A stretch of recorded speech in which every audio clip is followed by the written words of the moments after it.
نحمده ونصلي على رسوله الكريم أما بعد فأعوذ بالله من الشيطان الرجيم بسم الله الرحمن الرحيم فلولا نفر من كل فرقة منهم طائفة ليتفقهوا في الدين وَلِيُنذِرُوا قَوْمَهُمْ إِذَا رَجَعُوا إِلَيْهِمْ لَعَلَّهُمْ يَحْذَرُونَ۔ میرے سننے والوں دیکھنے والوں السلام علیکم ورحمۃ اللہ وبرکاتہ۔ میں نے تقریباً چند دنوں سے اصول تکفیر سے متعلق کچھ باتیں شروع کی، تو ان اصول میں سے دو اصول ذکر ہو گئے۔ پہلا اصل یہ تھا کہ کسی پر کفر کا فتویٰ اس وقت لگایا جائے گا کہ جب کوئی ضروریات دین میں سے کسی چیز کا انکار کرے، اور دوسرا اصل یہ ہے کہ کسی شخص کے قطعی حکم کا انکار کرنے پر کفر کا فتویٰ اس وقت لگائیں گے کہ جب اس شخص کی طرف سے انکار قطعی طور پر ثابت ہو جائے۔ اگر اس کے طرف سے انکار قطعی طور پر ثابت نہ ہو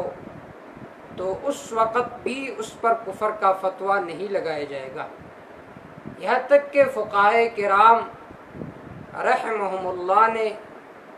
ایسے مواقع پر یہ اصول تحریر فرمایا ہے کہ اگر کسی شخص کے کلام میں 99 احتمالات موجب کفر ہو اور ایک احتمال اسلام کا ہو تو اس پر کفر کا فتویٰ نہیں لگایا جائے گا۔ لیکن یہاں پر یہ بات یاد رکھنا چاہیے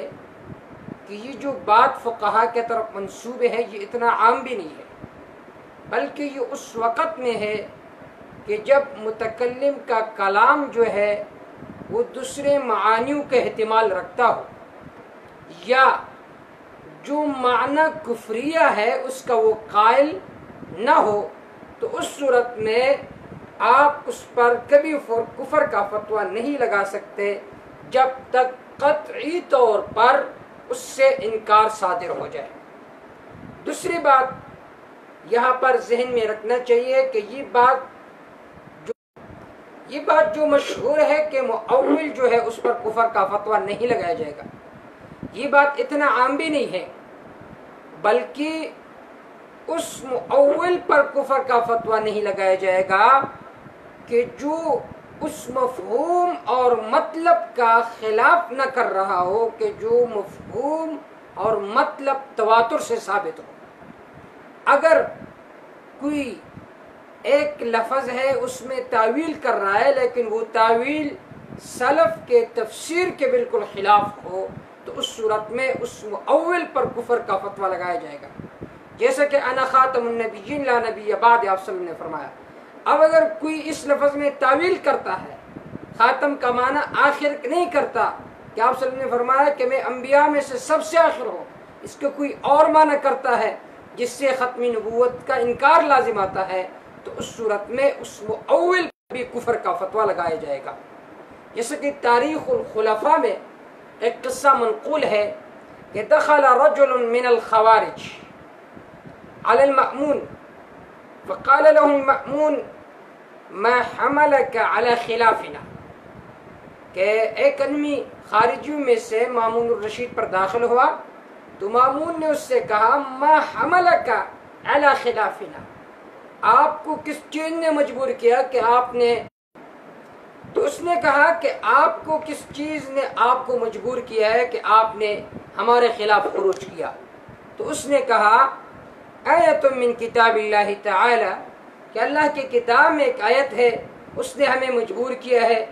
آپ کے خلاف کرنے پر۔ تو انہوں نے فرمایا وما ہی، وہ آیت کون سی ہے؟ تو اس نے اس آیت کی تلاوت کی وَمَن لَّمْ يَحْكُم بِمَا أَنزَلَ اللَّهُ فَأُولَٰئِكَ هُمُ الْكَافِرُونَ، کہ جو اللہ تعالیٰ کے کتاب پر فیصلہ نہ کرے تو وہ کافر ہے۔ تو اس خارجی نے اسے استدلال کیا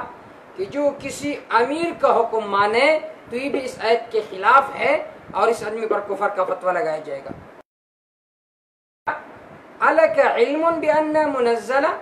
اے تجھے یہ پتہ ہے کہ میرے متعلق نازل ہو چکی ہے؟ قال نعم، اس نے کہا جی ہاں۔ تو انہوں نے فرمایا وما علیک، آپ کے پاس دلیل کیا ہے؟ تو انہوں نے فرمایا اجماع الامہ، امت کی اجماع ہے۔ تو انہوں نے فرمایا فکما رضیت باجماعہم فی التنزیل، جس طرح آپ قرآن مجید کے آیات کے مفہوم کے ان سلف کے تفسیر پر تم راضی ہو تو فرضہم فی التأویل، تو اسی طرح جو سلف نے تعویل کی ہے تو ان پر بھی راضی ہو جا۔ تو اس خارجی نے کہا صدقت، السلام علیک یا امیر المومنین، آپ نے سچ کہا، آپ نے سچ کہا امیر المومنین۔ معنی یہ ہے کہ جب آپ قرآن مجید کا معنی مانتے ہو اور آپ کے پاس استناد سلف کی تفسیر ہے تو